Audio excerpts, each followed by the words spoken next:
வணக்கம்.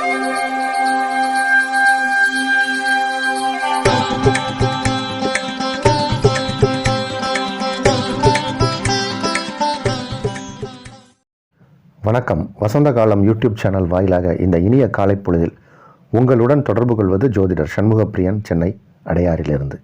இன்றைய நாள் மார்ச் மாதம் 24ஆம் தேதி ஞாயிற்றுக்கிழமை. சோபக்கிருது வருடத்தில் இது பங்குனி மாதம். பங்குனி மாதத்தில் 11ஆம் நாள். இன்றைய நட்சத்திரம் பூரம் காலை 8:27 வரை. அதன் பின் உத்திரம். திதி வளர்பிறை சதுர்தசி காலை 10:54 வரை. அதன் பின் பௌர்ணமி திதி ஆரம்பம். யோகம் சித்த அமிர்த யோகங்கள் மகர ராசிக்காரர்களுக்கு பிற்பகல் 3:23 வரை சந்திராஷ்டமம். அதன் பிறகு கும்பராசிக்காரர்களுக்கு சந்திராஷ்டமம் ஆரம்பம். கும்பராசிக்காரர்களுக்கு இன்று பிற்பகல் 3:23 அளவில் சந்திராஷ்டமம் ஆரம்பமாகிறது. இன்றைய விசேஷங்கள். இன்றைய தினம் பௌர்ணமி விரதம், பௌர்ணமி பூஜை, பௌர்ணமி கிரிவலம். நாளைய விசேஷங்கள். நாளைய தினம் பங்குனி உத்திரம். நாளைய விசேஷம் பங்குனி உத்திரம், ஹோலி பண்டிகை. நாளைய தினம் 2 விசேஷங்கள்: ஹோலி பண்டிகை, பங்குனி உத்திரம். இன்றைய தினத்திற்கான ராகு காலம் மாலை 4:30 முதல் 6 வரை. யமகண்டம் நண்பகல் 12 முதல் 1:30 வரை. குளிகை நேரம் பிற்பகல் 3 முதல் 4:30 வரை. இன்றைய தினத்திற்கான நல்ல நேரம், சுபகோரை எனப்படும் நல்ல நேரங்கள்: காலை 7 முதல் 10 வரை, காலை 11 முதல் நண்பகல் 12 வரை, மதியம் 2 முதல் 4 வரை, மாலை 6 முதல் 7 வரை, இரவு 9 முதல் 11 வரை. இன்றைய கிரக நிலவரம். இன்றைய கிரக நிலை: மேஷத்தில் குரு, சிம்மத்தில் சந்திரன், கன்னியில் கேது, கும்பத்தில் செவ்வாய் சனி சுக்கிரன், மீனத்தில் சூரியன் புதன் ராகு. இன்று பிற்பகல் அல்லது மாலை மணி 3:23 அளவில் சந்திர பகவான் சிம்ம ராசியிலிருந்து கன்னி ராசிக்குள் பிரவேசிக்கிறார். அதுவே இன்றைய கிரக மாற்றம்.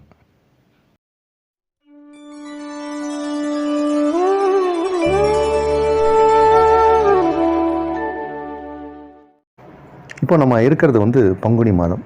பங்குனி மாதத்தை பொறுத்த வரைக்குமே எல்லா ஆலயங்களிலும் விசேஷம்தான். அதுலேயும் சிவ ஆலயங்களில் கேட்கவே வேண்டாம், விசேஷம். நாளைய தினம் பங்குனி உத்திரம். இந்த பங்குனி உத்திரத்துக்கு சாஸ்தா ஆலயம், ஐயப்பன் ஆலயம், ஐயனார் ஆலயம், அங்கெல்லாம் ரொம்ப விசேஷம். பெரும்பாலும் எல்லா முருகன் ஆலயம், சிவ ஆலயம், பெருமாள் ஆலயங்களில் தெய்வங்களுக்கு திருக்கல்யாணம் நடக்கும். இந்த பங்குனி உத்திரத்தில் அதுதான் விசேஷம். திருக்கல்யாண வைபவம் நடக்கும்.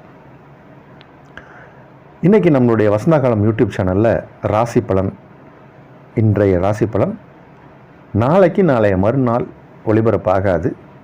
இன்றைக்கி மாலை 3:35 அளவில் என்ன கிரகநிலையோ அதுதான் அடுத்து 2 நாட்களுக்கு இருக்க போகுது. அதனால் ராசி பலன் இருக்காது. இதுக்கப்புறம் புதன்கிழமை தான் ராசி பலன். காரணம் என்ன அப்படின்னா, பொதுவாக சந்திர கிரகணமோ அல்லது சூரிய கிரகணமோ இருக்கும்போது ஒரு கிரகநிலை இருக்கும். அதே மாதிரி ஒரு கிரகநிலை தான் இப்போ இருக்குது. அதனால் எல்லோருமே கொஞ்சம் ஜாக்கிரதையாக தான் இருக்கணும் இந்த 2 நாட்கள். நம்மளுடைய வசந்தகாலம் யூடியூப் சேனலில் ராசி பலன் இல்லை. அதை சேர்த்து இன்றைக்கே நான் உங்களுக்கு பலன் சொல்லிவிடுவேன். கேட்டு தெரிந்து ஜாக்கிரதையாக இருங்க. தெய்வ வழிபாடு ரொம்ப முக்கியம். நாளை இருதினங்களும் தெய்வ வழிபாடு ரொம்ப முக்கியம். குறிப்பாக திங்கள் செவ்வாய் இருதினங்களும் தெய்வ வழிபாடு முக்கியம். அதில் ஹோலி பண்டிகையெல்லாம் இருக்குது, பங்குனி உத்திரம் இருக்குது. எந்த விழாக்களாக இருந்தாலும் கூட்டமாக இருந்தாலும் ஜாக்கிரதையாக இருங்க. சில பொருட்கள் களவு போவதற்கு வாய்ப்பு உண்டு. இது ஒரு பொது தகவல், இது ஒரு பொதுவான ஒரு தகவல் தான். ஜாக்கிரதையாக இருங்க அப்படிங்கிறது. இனிமேல் நம்ம 12 ராசிக்காரர்களுக்கும் எவ்வாறு இருக்கும் என்பதை பார்ப்போம். மேச ராசிக்காரர்களுக்கு சந்திர பகவான் இன்று மாலை 3:23 அளவில் கன்னி ராசிக்குள் பிரவேசிக்கிறார். நாளைய தினம், நாளை மறுதினம் எல்லாமே இதே கிரக நிலை தான். இந்த 2 நாட்களுமே கொஞ்சம் மத்தியம பலன்தான், பெருசாக நம்ம எதிர்பார்க்க முடியாது. அனைவருமே உங்களுடைய இஷ்ட தெய்வம், குலதெய்வம், வழிபாட்டு தெய்வத்தை வணங்குவது சிறப்பு. அடுத்த 2 நாட்களுக்கு பொதுவாக இந்த மாதிரி சந்திரன் கேது இணையும் போது, சூரியனும் ராகுவும் இணையும் போது நம்மளுடைய எண்ண ஓட்டம் கொஞ்சம் குழப்பமாக இருக்கும். அதை நம்ம சரி செய்கிறதுக்கு என்ன பண்ணலாம் அப்படின்னா, உங்களுக்கு எதெல்லாம் தேவையோ அந்த தேவையை இந்த 2 நாட்களும் யோசிச்சுட்டே இருங்க. கடவுளிடம் பிரார்த்தனை பண்ணிக்கிட்டே இருங்க. உங்கள் தேவைகள் பூர்த்தியாகும், தேவை கிடைக்கும், உங்களுடைய ஆசைகள் நிறைவேறும். ஒவ்வொருத்தருக்கும் ஒவ்வொரு ஆசை இருக்குது. சிலருக்கு சில பதவி மேலே ஆசை இருக்கும். நீங்கள் என்ன பதவியை நோக்கி எதிர்பார்க்குறீங்களோ அந்த பதவி கிடைக்கும். பதவி கண்டிப்பாக கிடைக்கும். சில பேர் கூப்பிட்டு கொடுப்பாங்க. சில நேரங்களில் ஒரு அலுவலகத்தில் ஒரு சூழ்நிலை ஏற்படும். சில கௌரவ பொறுப்புகள் கூடுதலாக உங்களுக்கு வழங்கப்படும். அதற்கான காலம், நேரம், சூழ்நிலையெல்லாம் இப்போ கனிந்து வருகிறது. 2 நாட்களும் தெய்வத்திடம் முறையிடுங்க. நீங்கள் எதிர்பார்த்த பதவி கிடைத்தே தீரும். ரிஷபராசிக்காரர்களுக்கு இன்று சந்திரன் மாலை 3:23 அளவில் உங்கள் ராசிக்கு 5ஆம் இடம் செல்கிறார். 5ஆம் இடம் சென்று அங்கு கேதுவோடு இணையப் போகிறார். வரும் 2 நாட்களுக்கும், அதாவது செவ்வாய்க்கிழமை வரைக்கும், இன்று ஞாயிற்றுக்கிழமை, இன்று முதல் செவ்வாய்க்கிழமை வரைக்கும் கிரக நிலையில் மாற்றம் இல்லை. அதனால் நம்ம ராசி பலனை பற்றி நம்ம சொல்லியாச்சு. அடுத்த 2 நாட்களுக்கு ராசி பலன் வராது. கொஞ்சம் எல்லாருமே கவனமாக தான் இருக்கணும். இந்த 2 நாட்களும் பொதுவாகவே செவ்வாய் சனி இணைவு, சூரியன் செவ்வாய் இணைவு, சூரியன் சனி இணைவு, இந்த மாதிரி இணைவுகள்லாம் கொஞ்சம் காம்ப்ளிகேஷனாக தான் இருக்கும். இப்போ சூரியன் ராகு, சந்திரன் கேது அப்படிங்கிற மாதிரி ஒரு இணைவு வருது. அதனால் எச்சரிக்கையாகவும் கவனமாகவும் இருக்கணும். உங்களுடைய இஷ்ட தெய்வம், குல தெய்வம், வழிபாட்டு தெய்வம் அப்படிங்கிறது யாருக்கு ஒரு நம்பிக்கை இருக்கோ, எந்த நம்பிக்கைப்படி நீங்கள் இருந்தாலும் அதில் கவனமாக இருங்க. தேவையில்லாத வம்பு தும்புகள் வரலாம். எச்சரிக்கையாக இருக்க வேண்டிய தினங்கள். மிதுன ராசிக்காரர்களுக்கு இன்று மாலை 3:23 அளவில் சந்திர பகவான், 2 கூடிய சந்திர பகவான் 4ஆம் இடம் அப்படிங்கிற சுகஸ்தானத்துக்கு போகிறார். அங்கே கேதுவோடு இணைகிறார். அதனால் கொஞ்சம் இன்றைக்கி அசௌகரியமான சூழ்நிலை ஏற்படலாம். அடுத்த 2 நாட்களுக்கும் இந்த கிரகநிலை தான். உடல் உபாதைகள் ஏற்படலாம். கொஞ்சம் கவனமாக இருக்கணும். மனதை கட்டுப்பாடாக வச்சுக்கணும். தேவையில்லாத மேலே ஆசை வரும். ஏதாவது தொழிலில் ஏதாவது ஒரு முதலீடு போடலாம் அப்படின்னு சில பேருக்கு எண்ணம் ஏற்படும். அந்த எண்ணத்தை கொஞ்சம் நீங்கள் மாற்றிக்கணும்.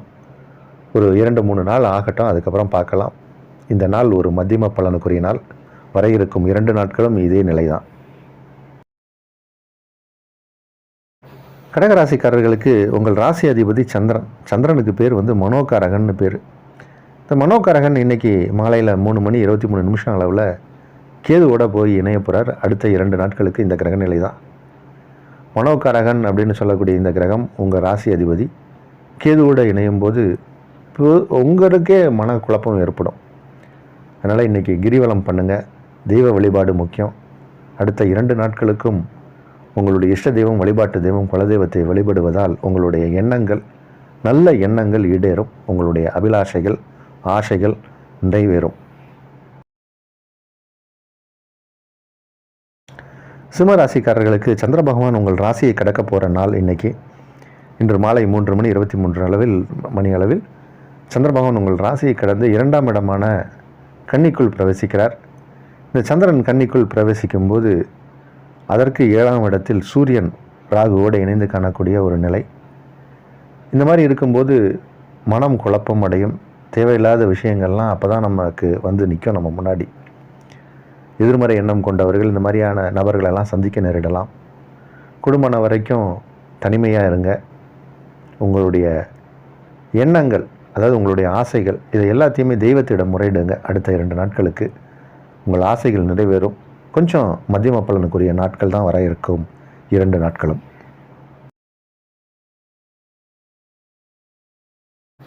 கன்னிராசிக்காரர்களுக்கு இன்று மாலை 3:23 அளவில் சந்திர பகவான் 12ஆம் இடத்திலிருந்து உங்கள் ராசிக்குள் வரார். 12ஆம் இடம் என்பது விரயஸ்தானம். ராசிக்குள் சந்திரன் வரும்போது அங்கே ஏற்கனவே கேது இருக்கார். உங்கள் ராசிக்கு 7ஆம் இடத்தில் சூரியனோடு இணைந்த ராகுவோடு இணைந்த சூரியன். எப்படி வேணாலும் சொல்லலாம். இந்த சூரியன் ராகுவோடு இணையும் போதோ இல்லை சந்திரன் கேதுவோடு இணையும் போதோ இந்த மாதிரி 2 கிரகங்களும் ஒரு சேர இருக்கும்போதோ தேவையில்லாத பிரச்சனைகள், வம்புகள், வழக்குகள் இது மாதிரி ஏதாவது ஒன்று வரலாம். எதை நம்ம வேண்டான்னு நம்ம விட்டுறோம்னு நினைக்கிறோமோ அதுதான் நம்ம முன்னாடி வந்து நிற்கும் இந்த 2 நாட்களில். அதனால் அதிக எச்சரிக்கையாகவும் கவனமாகவும் இருக்கணும். பொதுவாக நம்ம ராசி பலனில் யாரையும் பயன்படுத்த மாட்டோம், எல்லோருக்கும் நல்லா இருக்கும்னு தான் சொல்லுவோம். ஆனால் இந்த 2 நாட்களில் என்னால் தவிர்க்க முடியாது. கவனமாக இருங்க. தெய்வ வழிபாடு தான் இதற்கு சிறந்தது. ரொம்ப தெய்வ நம்பிக்கையோட வழிபாடுங்க. உங்களுடைய ஆசைகள், எண்ணங்கள், நல்ல எண்ணங்கள் ஈடேறும். உங்களுடைய இஷ்ட தெய்வம், குலதெய்வம், வழிபாட்டு தெய்வத்தை வணங்குவது சிறப்பாக இருக்கும். துளாராசிக்காரர்களுக்கு இன்று மாலை 3:23 அளவில் சந்திர பகவான் பாதகஸ்தானத்தில் இருந்து விரயஸ்தானத்துக்கு வரார். சந்திரன் பாதகஸ்தானத்தில் இருப்பதை விட விரயஸ்தானத்தில் இருப்பது சிறப்பு தான், பயப்பட வேண்டாம். ஏன்னா இந்த சந்திரன் கேது சூரியன் ராகு இணைவு அப்படிங்கிறது 6-12 போன்ற இடங்களில் அமைப்பு ஏற்படுகிறது. அடுத்து வரக்கூடிய 2 நாட்களும் இந்த கிரக நிலை தான். அதனால் மற்ற ராசிக்காரர்களை கம்பேர் பண்ணும்போது துலா ராசிக்காரர்களுக்கு பெரிய அளவில் பாதிப்பு இருக்காது. இருந்தபோதும் இந்த மாதிரியான கிரகநிலை வரும்போது கொஞ்சம் எச்சரிக்கையாகவும் கவனமாக தான் இருக்கணும். இந்த மாதிரி கிரகநிலை வரும்போது எச்சரிக்கையாகவும் கவனமாக தான் இருக்கணும். அதனால் உங்களுடைய இஷ்ட தெய்வம், குலதெய்வம், வழிபாட்டு தெய்வத்தை வணங்குவது சில நல்ல விஷயங்களை கொடுக்கும். நம்மளுடைய எண்ணம் தான் ஈடேறும். அதனால் உங்களுடைய நல்ல எண்ணங்களை இந்த மாதிரி நேரங்களில் அதிகமாக ஜபம் பண்ணுங்கள். ஆசைகளை கடவுளிடம் சொல்லுங்கள். கண்டிப்பாக உங்களுடைய ஆசைகள் நிறைவேறக்கூடிய நாட்கள் இந்த 2 நாட்களும். விருச்சிக ராசிக்காரர்களுக்கு இது ஒரு யோகமான நாள். சந்திர பகவான் 10ஆம் இடத்துல இருந்து 11ஆம் இடம் வரார். 11ஆம் இடத்துல சந்திரன் கேது இணைவு அப்படிங்கிறது ஒரு விதத்தில் விருச்சிக ராசிக்காரர்களுக்கு நன்மையைத்தான் செய்யும். பயம் கொள்ள தேவையில்லை. இருந்தாலும் சூரியனோடு ராகுவும் சந்திரனோடு கேதுவும் இணையும் போது சில மனக்குழப்பங்கள் ஏற்படலாம். பழைய கஷ்டங்களெல்லாம் இப்போ நினச்சி சில பேர் கவலைப்படுவாங்க. அது போன்ற சம்பவங்கள்லாம் இந்த 2 நாட்களில் நடைபெறலாம். தேவையில்லாத விஷயங்களை நம்ம நினைக்கும் போது உடல் உபாதைகள் ஏற்படலாம். அதனால் கொஞ்சம் தெய்வ சிந்தனையில், தெய்வ வழிபாட்டில் இருப்பதே சிறப்பு. அடுத்து வரும் 2 நாட்களும் கொஞ்சம் கவனமாக இருக்க வேண்டிய தினங்கள். தனுசு ராசிக்காரர்களுக்கு சந்திர பகவான் இன்னைக்கு மாலை 3:23 அளவில் கேதுவோடு அஸ்தங்கமாக போகிறார். அஷ்டமாதிபதி கேதுவோடு அஸ்தங்கமாகுவது அப்படிங்கிறது ஒரு விதத்தில் நன்மை தான். கெட்டவன் கிட்டிடும் ராஜயோகம் அப்படின்னு. அதனால் இது 12 ராசிக்காரர்களுக்கும் ஒரு மத்தியம பலனாக இருந்தாலும் அது தனுசு ராசிக்காரர்களுக்கு பெரிய அளவில் பாதிப்பை கொடுக்காது. இருந்தாலும் ராகு சூரியன் சந்திரன் கேது இணைவு அப்படிங்கிறது கொஞ்சம் ஒரு சிறு பிரச்சனையை கொடுக்கலாம். உங்களுடைய பிறவி ஜாதகம் வலுவாக இருந்தால் பிரச்சனை இருக்காது, அல்லது சிறு பிரச்சனைகள் விலகலாம். அதனால் நம்மளுடைய இஷ்ட தெய்வம், குலதெய்வம், வழிபாட்டு தெய்வத்தை அடுத்து வர இருக்கும் 2 நாட்களும் செவ்வாய்க்கிழமை வரைக்கும் வணங்குவது, ஜாக்கிரதையாக இருப்பதே சிறப்பு. மகர ராசிக்காரர்களுக்கு இன்றைக்கி சந்திராஷ்டமம் மாலை 3:23 வரைக்கும். அதுக்கப்புறம் சந்திரன் கேதுவோட போய் இணைய போகிறார். இந்த சந்திராஷ்டமத்தில் இருக்கிற பாதிப்பு மாதிரியே தான் இருக்கும் அடுத்த 2 நாட்களுக்கும். அதனால் எந்த விஷயத்தை எடுத்து செய்தாலும் யோசித்து நிதானமாக செயல்பட வேண்டும். கவனமாக இருக்க வேண்டிய தினங்கள். புதன்கிழமைக்கு அப்புறம் தான் கிரக நிலையில் பெரிய மாற்றங்கள்லாம் ஏற்படுது. அதுக்கப்புறம் சித்திரை மாதம் பிறந்துச்சுன்னா ஓரளவுக்கு ரிலீஃபு. இது எல்லா ராசிக்காரர்களுக்கும் இந்த நிலை தான். அதில் மகர ராசிக்காரர்கள் அதிக எச்சரிக்கையாகவும் கவனமாகவும் இருக்க வேண்டிய நாட்கள் வரும் 2 நாட்களும். கும்பராசிக்காரர்களுக்கு 7ஆம் இடத்தில் சந்திரன் இன்னைக்கு மாலை 3:23 அளவில் சந்திர பகவான் கேதுவோட போய் 8ஆம் இடத்தில் இணைய போகிறார். சந்திரன் தனியாக 8ஆம் இடத்தில் இருந்தாலே மனம் குழப்பமடையும். 7ஆம் இடத்திலிருந்து 8ஆம் இடத்தில் சந்திரன் பிரவேசிக்க போகிறார். சந்திரன் கேதுவோட 8ஆம் இடத்தில் இருக்கும்போது உங்கள் ராசிக்கு 2ஆம் இடத்தில் சூரியனோட ராகு இந்த மாதிரி ஒரு கிரக அமைப்பு இருக்கும்போது தான் எங்கேருந்து பிரச்சனை வருது, எப்படி வருது, யார்கிட்ட இருந்து வருதுன்னு தெரியாமல் சில பிரச்சனைகள்லாம் வரலாம். அதனால் குடும்பம் வரைக்கும் யாரையும் சந்திக்காமல் இருப்பது நல்லது. சமூக விஷயங்கள், சோஷியல் மீடியாஸில் வாட்ஸ்அப், இந்த மாதிரியே டெலிகிராம், இந்த மாதிரியான விஷயங்கள்லாம் உங்களோட ஆக்டிவிட்டீஸை குறைச்சிக்கிறது நல்லது. யாருடைய போஸ்டிங்காவது கமெண்ட்டை நீங்கள் போடாதீங்க. தேவையில்லாத விஷயங்கள்லாம் மாட்டிக்கலாம். சந்திராஷ்டிரமம் வேறு, இந்த மாதிரி கிரகநிலை வேற சரியில்லை. ரொம்ப கவனமாக இருக்க வேண்டிய ராசியிலேயே கும்பராசி தான் சொல்லணும். அதிக எச்சரிக்கை, கவனமாக இருக்கணும். உங்களுடைய இஷ்ட தெய்வம், வழிபாட்டு தெய்வங்களை வணங்குவது சிறப்பாக இருக்கும். நம்மளுடைய வசந்தகாலம் யூடியூப் சேனலில் அடுத்த 2 நாட்களுக்கு ராசி பலன் இல்லை. இனிமேல் புதன்கிழமை தான் ராசி பலன். கவனம் கவனம் கவனம். மீனராசிக்காரர்களுக்கு சந்திர பகவான் 6ஆம் இடத்தில் இருந்து 7ஆம் இடத்துக்கு வரப்போகிறார். 7ஆம் இடம் வந்தால் அங்கே உங்கள் ராசிக்கு 7ஆம் இடத்தில் கேது பகவான் இருக்கார். ராசிக்குள் ராகு பகவான் இருக்கார். பங்குனி மாதம் என்பதால் சூரியனும் உங்கள் ராசிக்குள் தான் இருக்கார். இந்த மாதிரி ராசிக்குள் சூரியன் ராகு இணைவு, 7ஆம் இடத்தில் சந்திரன் கேது இணைவு என்பது ஒரு நல்ல கிரக அமைப்பு கிடையாது. இது இந்த கிரகநிலை இன்றைக்கி மாலை 3:23 அளவில் நடக்குது. அடுத்து 2 நாட்களுக்கும் இந்த மாதிரியான ஒரு கிரகநிலை தான். அதற்கப்புறம் ஒரு 2 நாட்கள் சந்திராஷ்டிரமம் வேறு வரும். அதனால் உங்களுக்கு மட்டும் ஒரு 5 நாட்களுக்கு கொஞ்சம் மத்தியம பலன் தான். அதில் குறிப்பாக வரக்கூடிய 2 நாட்கள், நாளை மறுதினம்லாம் ரொம்ப ஜாகிரதையாக இருங்க. உங்களுடைய இஷ்ட தெய்வம், குலதெய்வம், வழிபாட்டு தெய்வம், உங்களுக்கு பிடித்தமான ஸ்லோகங்கள், தெய்வ ஸ்லோகங்கள், நமச்சிவாய மந்திரத்தை சொல்லலாம், பஞ்சாட்சர மந்திரத்தை சொல்லலாம், அல்லது ராம ஜபத்தை சொல்லலாம், ராமன் சொல்லலாம். சொல்லுவதால் வரக்கூடிய பிரச்சனைகள் கொஞ்சம் விலகும். வரக்கூடிய நாட்கள் கொஞ்சம் கவனமாக இருக்கணும், எச்சரிக்கையாக இருக்க வேண்டிய தினங்கள். பொதுவாக நம்ம வசந்தகாலம் யூடியூப் சேனலில் நான் யாரையும் எச்சரிக்கையாக இருங்க, கவனமாக இருங்கன்னு சொல்ல மாட்டேன். சில கிரகநிலை வரும்போது நம்ம விழிப்புணர்வு கொடுத்து தான் ஆகணும். நம்மளுடைய சேனல்லையே அடுத்த 2 நாட்களுக்கு ராசி பலன் இல்லை.